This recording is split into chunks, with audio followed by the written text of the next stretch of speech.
Ladies, let me ask you something. Wanna know about rich man? Why don't pressure the rich man them like when you pressure the hard-working middle-class youth? Why the hard-working youth have to do the most? Literally. You there one bar you ask a girl where she want to drink and she gonna tell you 1942. Come on!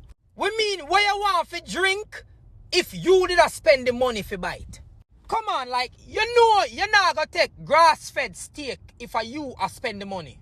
But when you see the man who have the money, now have nothing to worry about with you can't now beg them, you know.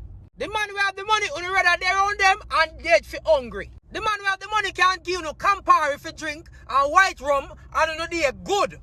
No, but you see the broke man, all of a sudden, white rum make you sick and a Casamigo alone you can drink. Rich man can kill you with Appleton and Pepsi, but you see when you meet a broke man, all of a sudden you want the Chateau Rum Blanc wine and the spicy sangria.